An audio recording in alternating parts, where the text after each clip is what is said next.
When the tournament ended, many things changed. Our relationship with Beto and J.M. Romero grew stronger. But more importantly, the way we saw ourselves changed. When Beto joined the group, a new era began. He exposed a weakness within us that we had chosen to ignore. Up to that point, we believed we were on the right path. The tournament felt like an achievable goal, proof that what we were doing worked. But it wasn't. It wasn't a conclusion or a definitive achievement. It was a silent warning.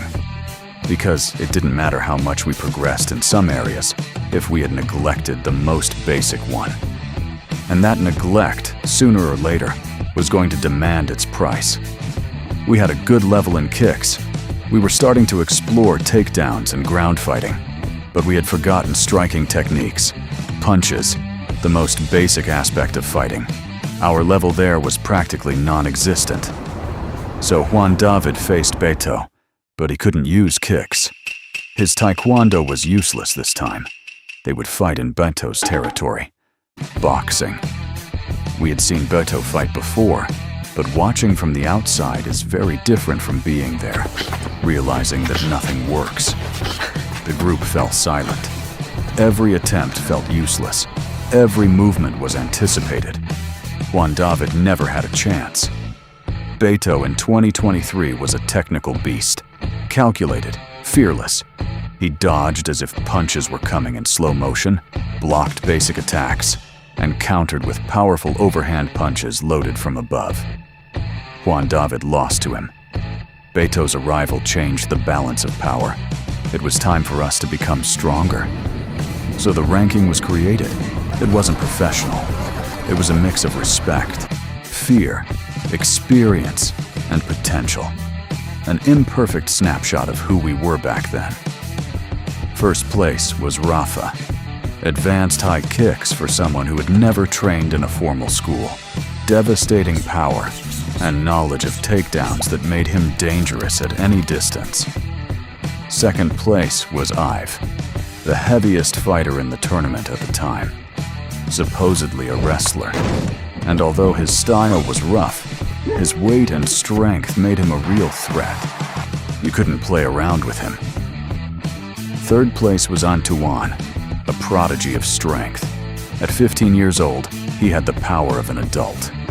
No refined technique, just pure courage and constant pressure that few could withstand. Fourth place was Tadeo, gifted with speed. He always fought the strongest, and after every loss, he built the position he held. He wasn't the strongest, but he was the one who learned the most. Fifth place was Beto, a single style, perfected to mastery. Solid boxing, a cold mind, and confidence that didn't need words. Sixth place was Juan David, discipline and technique. Trained in a school with the cleanest kicks in the group. We had never seen him fight at full capacity. Seventh place was Alvieri, another boxer. He preferred to stay in the shadows. He didn't seek recognition, just a good fight. Winner of the first tournament. And eighth place, J.M. Romero, the lucky number. The most mysterious of all, trained by Beto. That was our order, not final, not correct, but real. The rules were simple. If you wanted to move up the rankings, you had to challenge and defeat someone 1 or 2 positions above you. But the challenged fighter could choose the fight's conditions. After that, the first title fight was Beto versus Tadeo. The new promise of the group would represent boxing, while Tadeo, who had started from the bottom, accepted to fight in Beto's style to keep learning. At that time, he still believed learning meant enduring. It was one of the biggest fights for the group. The first serious fight, with gloves for a title. Rafa, Antoine, Juan David, and J.M. Romero watched in silence, waiting to see if Tadeo was ready to defend the place he had fought so hard to earn. Or if Beto, the new star, would impose his rule once again. From the very first exchange, Tadeo knew something was wrong. This wasn't his ground.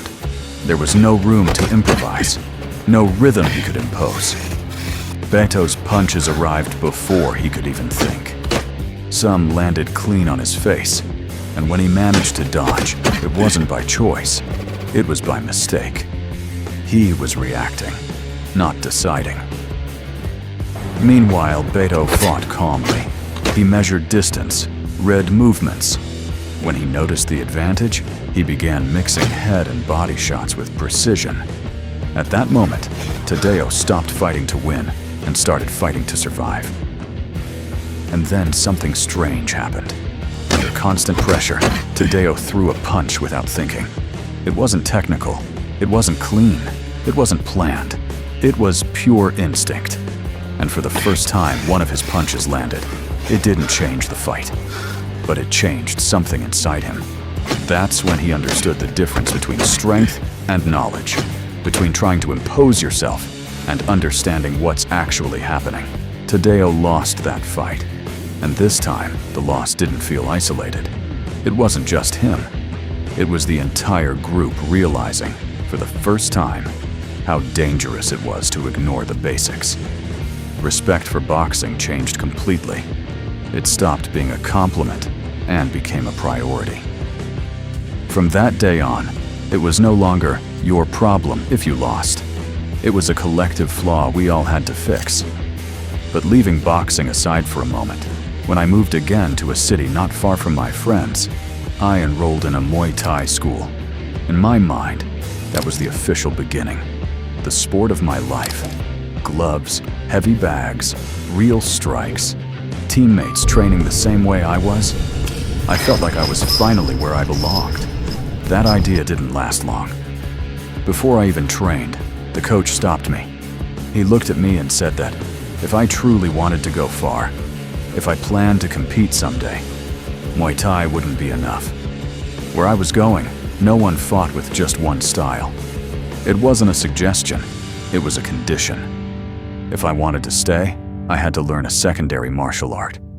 I didn't argue, I didn't ask questions. The secondary martial art would be Brazilian Jiu-Jitsu. I had never heard of it before.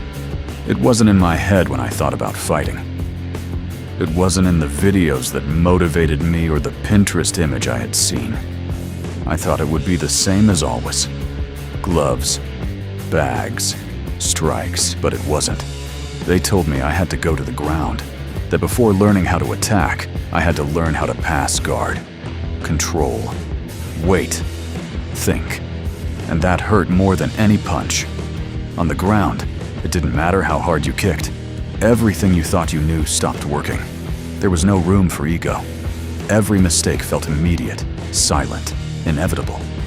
Muay Thai felt like that strong character, direct, powerful, easy to understand. Jiu-Jitsu was the complicated one, the one no one chooses at first, the one that demands patience, humility, and time. And then the question appeared on its own, unanswered. If both were effective, why choose the complicated one? At that time, I was living with my father and enrolled in a school that had once been a prison.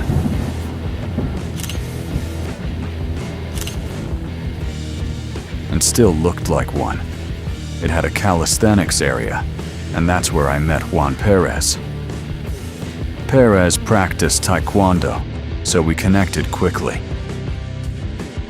We talked about kicks, styles, training seriously. We even planned to enroll together during the holidays at the martial arts school I was attending. But those holidays never came. I left the city again, and before I did, he told me he had signed up for boxing. There was no fight, no argument, no drama, just different decisions made at different moments. That's when I understood something simple but important. Not everyone who starts with you ends up going to the same place, and that's okay. It was no longer about winning fights or climbing a ranking. We trained because not training meant falling behind. Every punch, every fall, every mistake was changing us from the inside.